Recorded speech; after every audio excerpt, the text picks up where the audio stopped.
evening, people. Thank you for staying with us. So we've just had a conversation with Dr. Otiene Amolo and David Murathe. Let's extend this conversation. And in studio, I have Silvanus Osoro. We're speaking to him in his capacity as a lawyer, and he's also a candidate for Member of Parliament South Mugirango. Thank you for joining us this evening. We have Joshua Kipto, a very familiar face on this show. He's a lawyer, but he also has a lot of good political insights. That's why we're having him tonight on Political Thursday. And we also have Alex Gatundu, also a lawyer and a political analyst in his own right. So before we have this conversation, we've just had a back and forth on Ghurair and the printing of ballot boxes. Let's listen into what different leaders have had to say about this. Information currently in our possession indicates that the firm has long had contact with senior Jubilee officials for at least 3 years. Any attack against the IEBC is an attack upon an important pillar that is a guardian of our democracy. We must not be chipping at its body with constant negative rhetoric that undermine its credibility in the court of public opinion. We also put Jubilee Party on notice, and President Uhuru Kenyatta, together with his family members, herein implicated on notice that they have no business responding on behalf of IEBC. There are people who want to ensure that due to lack of credibility of a process, and because they know obviously Jubilee is going to take over power, they want to have a crisis where we have a coalition government. The only option for IEBC is to cancel this tender and award it in accordance with the law to any other reputable international printers that are not associated with any stakeholder in the next election. Even NASA has a preferred printer called Pearl Media Limited from South Africa. The contract has been signed, and if you understand the law, every contract has clauses. Okay, a lot has happened today with respect to the printing of ballot papers and Ghurair and different allegations being thrown left, right, center. So let me have this conversation in studio. Silvanus Osoro, let me begin with you. What are your thoughts? A summary of everything you have seen. No, clearly there are serious allegations brought forth by one political divide and major political players of this country in regard to the contract issued to Ghurair. And for me, those are not things to, it could be perception. It might be like it's just a perception statement, like probably Uhuru Kenyatta met Ghurair CEO and some stuff like that. But then those are not statements to weigh down and just ignore and just say, okay, all is well. Now that the contract has been signed, we should just sit down and wait and, regardless of whoever says. I understand there could be privity of contract between IEBC and Ghurair, and the contents are not within the public domain. However, the exercise that the company is going to conduct touches every Kenyan. We've had a very bad history in regard to elections that involves an incumbent. So clearly, these are not statements to be ignored. So completely. You think this should not be ignored? Let's settle this. Exactly. Kipto. Okay, I wouldn't depart significantly from him. My problem is as I keep saying, the timing. The timing. That is what even Chebukati is talking about. It is short time. Not per se in support of Chebukati, but look at it this way. We are in the phase where the electoral process is in the minds of Kenyans. So any little statement made is taken seriously. It has significant impact. So the first problem that we are facing at the moment when it comes to the tendering is the perception of, I think the opposition is somehow succeeding drawing the line and painting the picture that these persons are already discredited from the word go. And my two senior colleagues can understand that from a legal perspective, in that when you talk about biasness, conflict of interest, it is not necessarily something real. It can even be perception. That is enough to raise the issue of conflict of interest. But at the same time, I would think communication strategy for IEBC keeps falling every single day. Why? In what way? And they have not learned since 2015. You think Jubilee is the spokesperson for IEBC. Why do they always let Jubilee the president, you don't have answer back?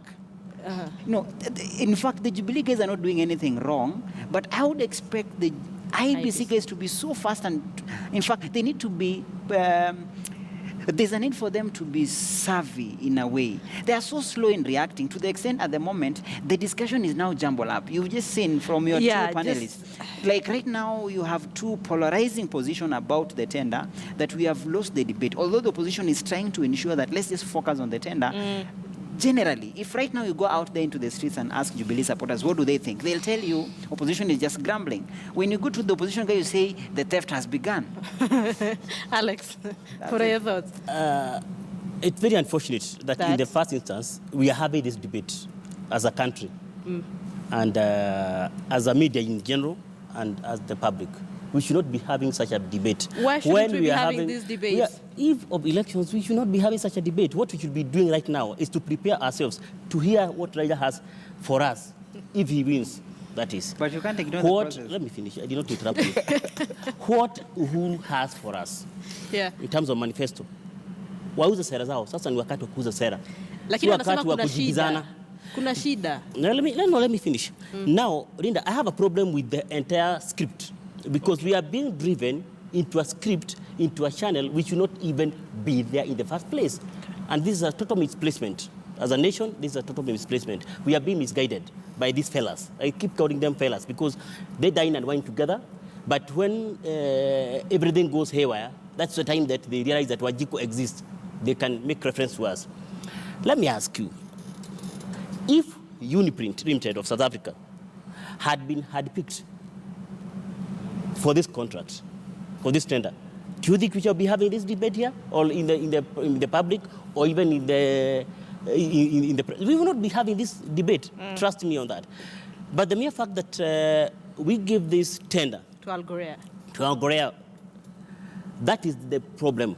Remember, Linda, how comes we are not? The issue is not being how much is the tender worth? Is it inflated or not? Those have been the issues in the past. They are not the issues now. It's not an issue now. Secondly, this was to go sourcing, not open tender system that was adopted. It's not an issue. Maybe I should which tells you, of course, there is no time, and secondly, the law allows. Okay. No, I know the law allows that. First, no. Yes. Maybe just a point of let me finish correction. my script. There was a first open tender, then it was nullified. Of course. Yes. Yeah. So this is not the issue. You see, they could still have said we are still insisting on open tender even the second time. Yeah. That is not the issue. The issue is the name. Ghurair. Are you sure it's the name? No, Ghurair. Let me finish. It is the name. Ghurair, remember, they are not new kids on the block. They have been here since 2014. Okay. And they have conducted 4 by-elections, 3 of which were won by who? The same people who are now bringing So let me ask you. Yes. The issues that were raised by NASA presidential flag bearer Raila Odinga, do they make sense? Do you think they're genuine? The concerns that were raised by Raila Odinga, do you think they're genuine? First and foremost, the last time we were here with you, I said categorically, and I'm going to insist, and I'm going to repeat right now. Historically, if you have followed Raila very well, Raila, whenever he talks or discloses a scandal, he is very particular, he is very specific, to the point, on the characters involved, the venue or where they met, and the exposure the country is supposed to risk. This time round, his allegations are very general. He has not told us who are the characters involved. He's just saying we have. Osoro. You see, he has not told us even where they are. Besides us being, I urge my learned friend and senior Alex to tone down emotions and political inclinations first. I'm okay. And then we argue this thing I'm okay. and clearly. Okay. I'm okay. Let me say this. The issue might not be the process.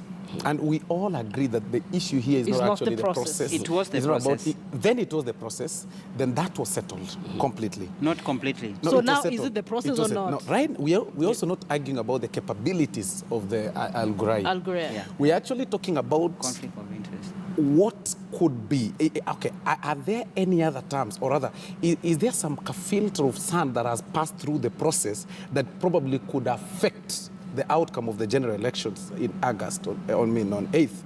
So clearly what you're saying is, what Honorable Raila Odinga said is that he has no confidence with the company because he believes, there is reason to believe that there is connection between the company and another presidential aspirant who is an incumbent. I mean, that in itself should raise questions. Where is the evidence? Whether that, now that is the question we're having. Where is the evidence? That is the problem we're having. He always produces Maybe I can evidence. answer that. The challenge we're having with these political, these political players is this, the fighting of, unnecessary things. When you're talking about perception, you do not need evidence to prove that. When you're talking about perception, and especially the matter that is at hand, with the magnitude of its nature, So you are admitting it's it's perception. We don't need the if we are evidence. talking about the evidence is also clear. The gentleman came to Kenya, they met the president. I mean, we shouldn't be talking about, provide the evidence. The court of law. We are talking about what we saw. Okay. The CEO came to Kenya and met the president. By then in March. Wait. This is a show. This show is not there's just for something you also I guys. want to say on him. Wait, this show is not... He had said. Listen. This show is not just for you guys. It's for all Kenyans out there. We're having a conversation as a country. So let's speak to Nicholas Ngozi, who's calling from Nairobi. Nicholas, can you hear me? Yeah, my name is Nicholas. Yes, Nicholas. Yeah, ningependa kuchangia kidogo kuhusu mjadala wa leo. Changia, Nicholas. Yeah, shida ambayo tuko nayo na sisi wa Kenya. Na kusikia, endelea. Ni kwamba mjadala kuna upande mmoja ambao unataka kusupport. Kwa nini? Hebu rudia, kuna upande mmoja ambao wataka kufanya nini? Unao support IBC. Na IBC inatakikana kuwa neutral. Endelea. Halo? Nakusikia, Nicholas, endelea. Nasema kuna upande mmoja ambao ni Jubilee ambao na support IBC. Kwa nini kuwe kuna pande moja na support IBC na IBC inatakikana kuwa neutral? Kwa hivyo shida yako kubwa kwamba shida yangu kubwa ni kwamba IBC ni kama na uhusiano fulani na chama fulani ambao inao wasapoti. Nikana kwamba kuna upande mmoja ambao unaegemea IBC. Unaegemea IBC na IBC ni kama kuna mkataba ambao wako nao katika kura ambazo zinazokuja mwaka ujao, mwezi ujao, mwezi wa 8. Na sisi Kenya tunahitaji amani. Kura zikiwa mbaya ni vita itakuja Kenya. Kwa hivyo tunahitaji kura ambazo zina amani, na kuwa na amani ni kwamba yote isuluhishwe. Hata kama itairishwa siku moja, lakini kura ziwe na amani Kenya. Nicholas, nashukuru kwa kutupigia simu. Tumesikiza maoni yako, twashukuru. Gentlemen, Joshua. To this, I think when we discuss this, I would wish we put more focus and blame, either praise, blame, focus entirely on IBC. If you look at their postmortem for 2013, they specifically figure out that one of the key problems that led to their failure, the AVID equipment they purchased in 2013 failed because of the timing. By what time had they bought and tested? In fact, they never had time to test. So what happened? So the procurement, in fact, it was just the procurement process that led to the failure because it was too late. They had so many squabbles, one cancellation after the other. So in their postmortem report, they were very particular that going into the 2017, and in fact, Ezra Chiloba himself, I have attended a session where he said, we figured it out that the problem was procurement. So the question is, how did we get here where we have an issue now between Jubilee and NASA about the procurement? There was a fast procurement process, which was an open tendering. They messed up. They bungled the process. What happened? They ended up granting the same company. It was nullified. It went to court. The court affirmed the same. Now they are back. By the time this dispute has been sorted, we are here. They are time barred. They have a limited time. Ghurair could still be in contention for a simple reason of their capacity. Now that they have delivered in the past 4 elections, you would understand why IBC say this is an easy pick. But how did we get here? It is because they bungled the first process. So Alex, you can't say you are dissociating the process of procurement with this political aspect. Alex, Chebukati says they don't have time. They cannot cancel this tender. It's obvious we don't have time, and that's why I said it is unfortunate that we are having such a debate as press, as public, and as voters. Remember, Linda, Saffron of France was granted the first tender. There have been 2 major tenders. Please allow me to just interject and speak to James Musebe from West Pokot. Musebe, can you hear me? I'm hearing you. Go on. I just want to ask the lawyer that is... All of them are lawyers. Which one? Alex, I'm asking Alex. Okay. You know, let's be like a lawyer, let him be like a lawyer or a learned guy. Because one thing you have to know is, I'm talking to Alex. Yeah, go on. He can hear you. Yeah, the first thing is, IBC is independent. And first of all, this issue of Ghurair was taken into court. And it was, I think the matter was in court. So he's talking we've gone through the entire process, yeah. Yeah. Why is it that you are talking of time? The issue of time, who is talking about time? You know, the issue was initially in court, and it was resolved from there. So if it was a matter of time and they wanted now to take what we call a direct, if it was a matter of direct tendering, then it could be. They removed this South African company and Ghurair. Then they decide any other company that is from another country or that is available out of that 10. But what I'm saying is, you know, IBC is independent and we cannot expect any party to support or rather to talk on behalf of IBC. So please, those are lawyers, and especially lawyer Alex. I don't think if Alex can resolve a case in any court. Are you hearing me? Okay, listen, James, we've had you. No, okay. No. James? Give me my opinion. I know, but in the interest of time, I also need to pick other calls. No, let me give you my opinion. Only one, please. Okay. The issue is, the problem, me personally, what I know is, the IBC should just go for another company, which is among those 13, except the one from Dubai. Okay. Please kindly, if they want to save the nation. Musebe, we've heard you. Alex. Now, let me continue from where I left. Yes, Sovereign of France was granted the KIEM, that is the Kenya Integrated Election Management System yes. tender. That was around February, March. That time, I remember very well, there were allegations that the owners of Saffron were associated with Raila himself. And this was made public. In fact, in Tononoka, in March, I remember in a public rally, that issue, Raila did not talk about it, but Suna MP, Mohamed Junet, talked about it. And he said, we do not need to bother ourselves how the tender was given. So long as the tender has been given and we are going electronic, we should be okay. So that should apply here. Yes. Then in Kenya Multimedia University, the Raila was meeting the women reps at the ODM. During that meeting, I remember very well, Miss Wanga, said categorically that all these issues pertaining to the tender that was given to Saffron, the first tender that was given to Saffron, that is propaganda by Jubilee, and that we should ignore it. You see now, where is the shoe now? The other foot. Okay, these blame games that you see... It's not helping. It's not helping. We have... My problem in the whole thing is that Jubilee holds brief for IEBC. Which is quite unlikely.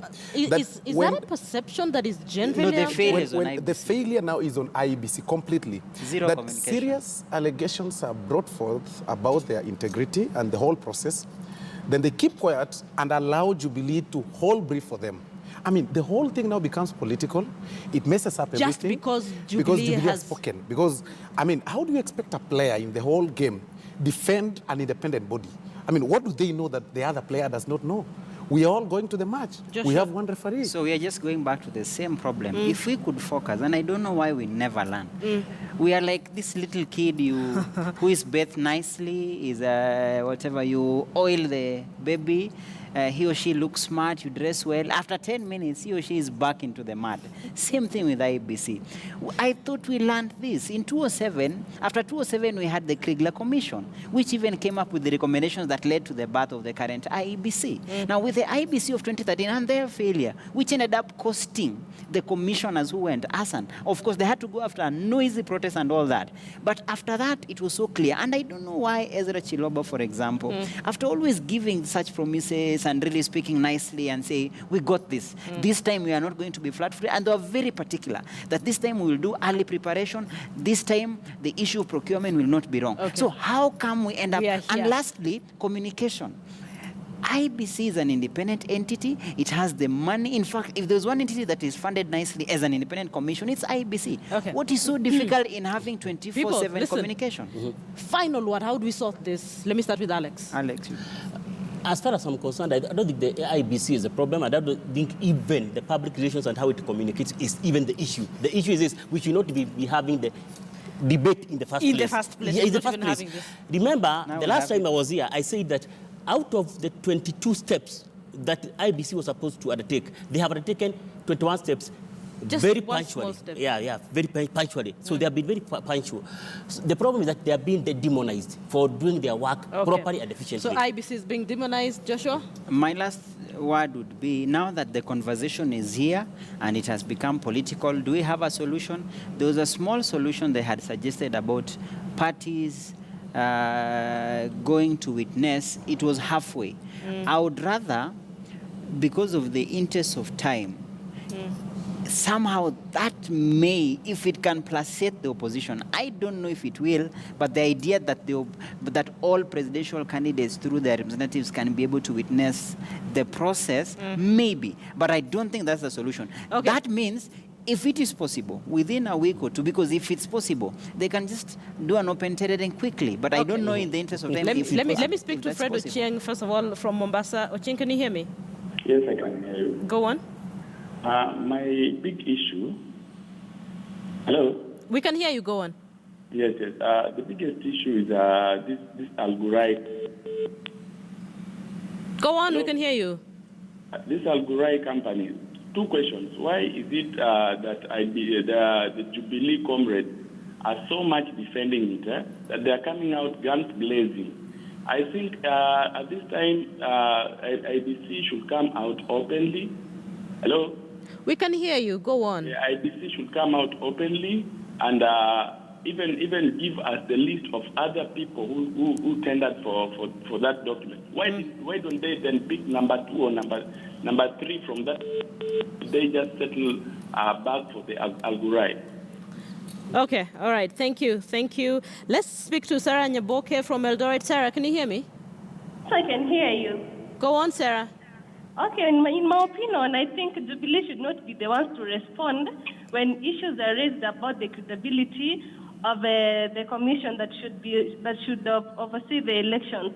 And secondly, Chebukati's idea that the commission is time-barred is a bit far-fetched. In my opinion, if the country is to have free polls, we can have elections postponed, if that is what will see this country. Wow, Sarah, that's a whole different process. That is a whole, but Sarah, thank you. I need to give Osoro time to just, he's the only one who didn't give her the final word. Exactly. How do you sort this in 30 seconds? Without mincing words, this company should just allow us be. IBC should, there is nothing like timelines challenge. Initially, we used to conduct nominations 3 weeks before elections, and it was possible that ballot papers could be printed. We are not talking about technology here. We are talking about printing of ballot papers, which can be done overnight, and we have them tomorrow. So clearly, Ghurair should just leave Kenya alone, go revoke that contract, and let's have a new company.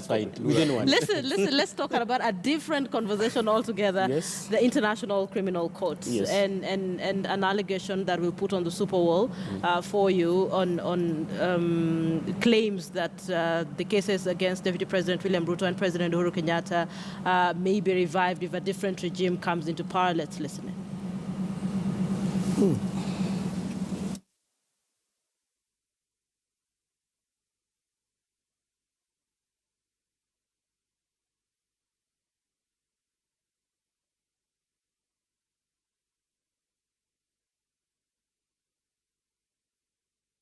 Na nimeona kwa mitandao pia wakisema wakirudi wakishinda watafufua hiyo makesi ya ICC. Nyinyi si mumeona kwa mitandao?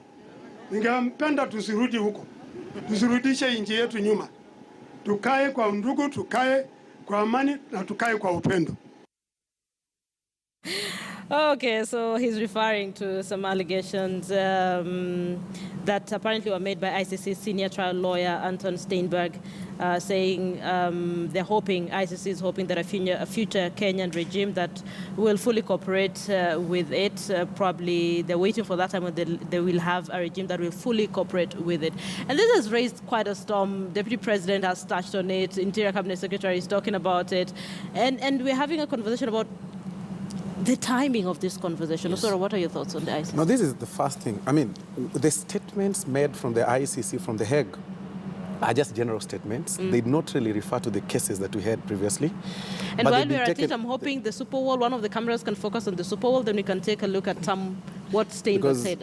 The whole thing have been read out of context, and what is happening is that Jubilee got into power out of the masses of Kenyans, and people came to vote them overwhelmingly, voting that not for the issues, but in regard to what they had by then they were facing in the ICC. They were voted on massive. They really got sympathy votes. And they've realized for the past 4 years, they've done nothing to Kenyans. Just been promises and all through promises. So this statement was actually timely. And we cannot live, I'm actually suspecting that probably there is a link between the deputy president or any other person, and this is just a perception and my thinking, with the ICC people, now that they had made friends, to come out with this statement so that they can have an issue, because people come out to vote for reasons. Yeah. They cannot vote for, Kenyans don't vote for issues. They vote actually for reasons. Like our people are being targeted. So you think this is just so something ideally, that this is political. They want mercy. They want sympathy votes. They don't have anything to tell Kenyans. Now they're looking for things. They're looking for something, for Kenyans to come out to vote. Of course, I would like to disagree with him, but the consolation is that he's saying it's perception. Yeah. So, to the extent that he's saying it is perception, I will leave it at that for him. Now, going to ICC, it is very unfortunate that ICC now is taking advantage of the fact that the term of the current presidency is coming to an end in 2017. How is ICC taking advantage? Yes, they're taking advantage because the timing, you talked about timing. They have timed it to the election year, that is 2017.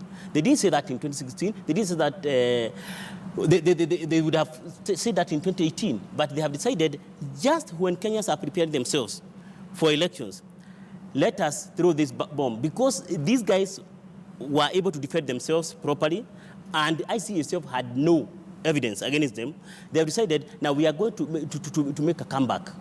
Remember, if you read the judgment, the last sentence was this: but the prosecutor can still bring back the case, revive the the two cases, if they gather more evidence against them. So this is that last bit of the judgment is what they are taking advantage of. It's very unfortunate. So ironically, Linda, what is going to happen is this. What? The word has already spread. I come from Nyeri, the farthest corner you can ever think of in the entire Mount Kenya. Yeah. The word has already spread like bushfire. So if that statement was intended to bully Kenyans, to intimidate Kenyans, to blackmail Kenyans, that you should not vote for these people, it has had the reverse psychological effects. Yes, we are going to turn up in large numbers, and we are going to vote for these people that they want to turn in. Linda, when you hear Alex speaking, you think he speaks directly from Jubilee Party. First thing we can say about the ICC. Why do we forget the context of that statement? Anton Steinberg said it by the sideline. It was not even the main presentation ICC was making that day. In fact, if you see how the statement found its way into the Kenyan media or how the Deputy President and Duale introduced it, it was neither here nor there. In fact, ICC were just doing a conference to try take stock of their failure. Hold on. I need to speak to Robert Mutunga from Nyeri. Robert, can you hear me? Robert? Yeah, my point is Jubilee never stand back. Sorry, your point is? Your point is? Jubilee leadership, government should understand that they got into power through sympathy of Kenyans. Right now, they need to understand that Kenyans, they are out of case and they need to give out their manifesto. They need to tell Kenyans what they have done and what they are going to do. And believe me, it is over for them. They need to think about something else. Thank you. Okay, Robert. Joshua. The ICC issue is not an issue. In fact, if you ask me the reason why the deputy president brought it, he brought it, look at the constituency he was speaking to. He was speaking to my own people back at home. It was the rallying point of, in fact, it was the rallying point of 2013. Is that still an issue to consider right now? Not at all. Every election has its agenda. 2013, it was ICC. 2017, it's not their agenda. In fact, even within their supporters, it is not an agenda. Do you know why? They are looking for turnout. So they have to use their thing. But it is not selling. Why? The deputy president case was concluded. The president case even was concluded the first one. And I'm sure for the Jubilee regime, they never anticipated that those cases will be concluded that fast. So it like you know, the cases crumble purely from a legal perspective. Okay. You win a criminal case through evidence. You win a criminal case through prosecutorial evidence that you provide. Did the prosecution have enough evidence? They didn't. They didn't. And that is why the cases collapse. So you can't tell me even if a new regime comes in, you can still undo that. Look at the evidence that we are looking for. In fact, the violence happened in 2007. We are 10 years on. How comes then you come, in fact, you can come around and say, we never got those evidence in the last 5 years. We will get it in the next 5 years. So whether there's a new regime, even if opposition wins, ICC is dead and buried. What I think Jubilee is trying to do, they're trying to look for a message purely for its core support base, not for the opposition supporters, just within the... but that doesn't sell because their agenda for this election is, has Jubilee performed or not? As to whether they have performed, that is now the voters. If they can stick to that script, maybe they can sell the agenda. If they cannot speak out and say, we promised 10 things, we've delivered 4. In fact, I think the president, when he was being handed the ticket, and when he went for the rallying cases, he spoke better than what they did the other day because he came and said, we have achieved the following. Yeah. We have not achieved the following. We humbly seek that you just give us time. That is much better than giving than bringing ICC. No, it's very unfortunate that 10 years down the line, we're talking about ICC, we're still talking about election violence. I mean, it's the statement... It shouldn't be there completely in the first place. And there is something that is very critical that I wanted to say again to my learned friends here, I mean, about the evidence. We should not lie to Kenyans. This is a criminal matter, like he has said.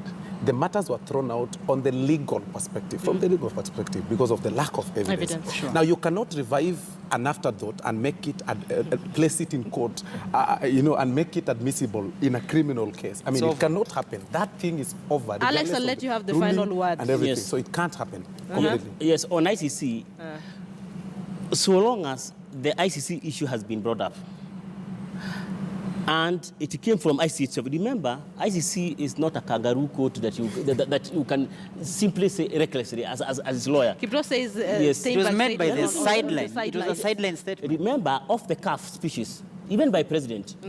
That is what you journalists focus on. You don't even waste time verbatim. Let me finish. Word by word. It's my word. Word by word. Now, these sideline speeches, they make more sense and they are published because they are supposed to have more impact than the Did they say they want NASA to win? How comes... They didn't say that. No, my problem is this. If that guy was not representing ICC, and remember his speech was picked up by the Kenyan press and the international press, and it was broadcasted all over, even outside the country. If he was being unprofessional, by now he would have been sacked. No, that's okay. As ICC lawyer. What's wrong with the statement? The ICC, by the way, has ICC issued a statement denouncing what he said? No. Why should they not? They have not. You think why should they deny? No, what's wrong with the statement? Wait, what is wrong with the statement? Let's speak to Kennedy Wanyoike from Nyandarua. Kennedy, can you hear me? Hello, can you hear me? Yes, I can hear you, Kennedy. Go on. Yeah, my opinion is, I think, hello? We can hear you, Kennedy. Okay, this time round, I think the Jubilee government should not consider that the ICC drew a lot of sympathy like it did back in 2013. Hello? Go on, I can hear you. So I think they should refrain, both the opposition and the government should refrain from the ICC because it can backfire on either. You think that is not a conversation they should be having right now? actually it is not as it will not act. It might have the reverse psychological effect, unlike the way it had in 2013, where it drew sympathy towards the Jubilee government. Okay. So just before we spoke to Kennedy, he was saying, have we heard from ICC? Have they? A simple thing, Linda. ICC was trying. You should also remember ICC is on the defensive. The Kenyan case damaged them so much in the eyes of the developing world that they are trying to rebuild it. That is why, by the sideline, he was saying, we never anticipated the Kenyan case to go this way. We really thought it would be a case that will act as a case study. It failed. We hope, and you know, they were very particular. They think the cases failed because they were unable to procure witnesses because of tampering and lack of state cooperation. That was their, so it was their post-mortem. It has zero, in fact, it doesn't have, in fact, it's even painful for the victims. Why should we awaken the ghosts? Yeah, why are we having this conversation again? In fact, I think Jubilee, Jubilee is doing the right thing, compensating the former IDPs, rather than saying that this team is going to use ICC. And ICC is out of their hands. Lying to you know, there is this thing that needs to be clear. You cannot lie to Kenyans that if the opposition, the current opposition, no one will wins, listen to that. Somebody will come out and say, now we need to take them back to ICC. It's not possible. Let's have a different conversation and focus on the relationship between the Deputy President, President Uhuru Kenyatta, and KANU. Let's listen to what KANU Secretary General Nick Salat had to say. Hii ni kura yake ambaye ilituomba na tukamwambia tuko ndani. Yeye mwenyewe akasema ndani, lakini matamushi yakiendelea namna hii, kuna kitu ambaye inaitwa 50+1. Hiyo kitu inaweza kuwa mbali sana. So rais, ni wewe ulituomba kura, tunawasi ama tunakusii rais, wale ambaye mnaandamana na hawa sana sana Deputy President William Samoei Arap Ruto. Nick Salat is not amused. He is not amused at all. I can pick up that. Please. Two things. You should remember, if there's one party that has been in the crossroads for the last 3 months, is KANU. KANU, in heart and soul and their mojo, was being with the opposition. And that would have, in fact, that would have changed their fortunes in a big way. However, don't forget the constituencies they look for are the same constituencies that are Jubilee's stronghold. So I think from a pragmatic perspective, they realize for them to compete for those seats, MPs, senators, governors, they had to side with Jubilee because predominantly the voters are still Jubilee. But there's a catch in that the president, if you've seen the demeanor of the president in dealing with the independents and other parties, he's been welcoming to anyone and everyone because he focuses on his vote. But you can't rule out now the sibling rivalry that comes to play. Don't forget something about William Ruto. William Ruto is preparing for 2022. So he's doing nothing wrong. In fact, it is just a case of rubber meeting the road. Nothing else.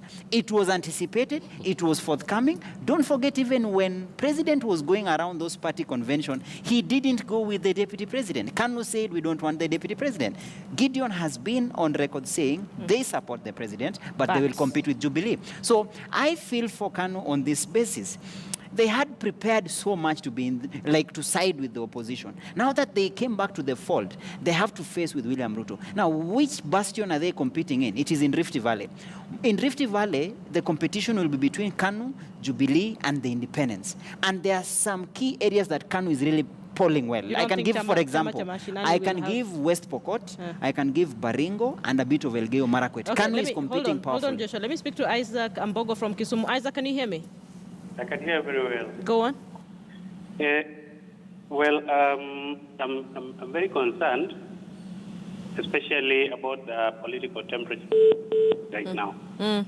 But just to contribute on whatever is happening especially in the Rift Valley between KANU and the DP. Yes. I tend to think the DP has got it so wrong because its focus is so much on the 2022 election as opposed to this coming election. So if it doesn't pull the KANU brigade together to support the Jubilee government, then I think they're going to lose it so much because even opinion poll that was released recently, NASA is having almost 32% in the Rift Valley. Okay. So that is a cause for worry for William Ruto. I think that is what he should be on. Instead of fighting his own people, should be helping him ascend to power. And one second thing, a very quick one. Yeah. On the tendering process. Yeah. I know you've gone through that, but just allow my input. Please, yeah. I think Jubilee should just stop acting as spokesmen and women for the IEBC. It's a very, very, very wrong reputation that it brings to the country. All right, thank you. Thank you for calling in. Joshua, you by are saying this, Deputy President and KANU should not expect, for example, that William Ruto will go slow. I wish they should see how the voter has been able to segregate the national versus the local. Theirs is a local derby, and that one will go to the hilt. It is just like when AFC and Gor Mahia play.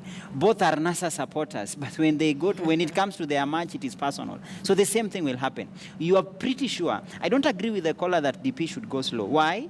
He is preparing. Every politician is self-centered. He's preparing his own lineup. If Jubilee loses ground for MPs and senators in Rift Valley, the biggest loser will be William. Okay. So do you think William Ruto will sit aside and see KANU overshadowing? So their competition is fair square. What I would expect would be, it should be in a way that Uhuru just keeps away from that and let them be.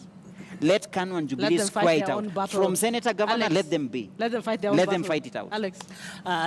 Personally, I'm a bit confused and perturbed by the turn of event because it came as a surprise. Why? Where did this broadside come from? Because remember, Ruto has not said anything in public against KANU, nor has he been seen nor perceived as hitting at KANU. What Ruto has been doing is what naturally you do even at home. When there are enemies from outside, you have to protect your family. So Ruto is merely and innocently campaigning for Jubilee. And that is what he's supposed to do. You don't expect him to campaign for KANU. It is upon KANU to campaign for their own candidates and their own lineups. Of course, because of the mere fact that Ruto is very famous, all Rift Valley, that leaves very little leverage for KANU to even scrape through. But they will compete. So West Pokot they're taking. Yeah, so and you see we're talking about 21. Oh, West Pokot, Lonyangapuo, and the rest. Let me finish. So whatever you are talking about KANU's fortunes, it's quite diminished. Yeah. So and remember, most likely, I highly suspect that the leader of KANU has a high stake in 2022. True. So for him, this is the rehearsal. Speaking about Gideon Moy. Yeah, of course. So for him, this is the rehearsal time. True. If he has zero number of MPs both in the Senate and the National Assembly, remember his bargaining power, even the Senate. He needs the numbers. He's doing what he's doing. He's doing warming up. But on whose account? On an innocent guy called William Ruto. Not innocent. Ruto is a politician. He's supposed to campaign for Jubilee. I'll let you have the final word, then we wrap this up. Okay. On this one, I tend to agree with my colleagues here to some extent. However, I think KANU people, I call them KANU orphans, they're turning to be crybabies all over. They've been looking for political space. These are people who are used to be given things on a silver platter all through their life. And look at the history of Gideon Moy. He has never fought for something deeply by himself without the input of his father then.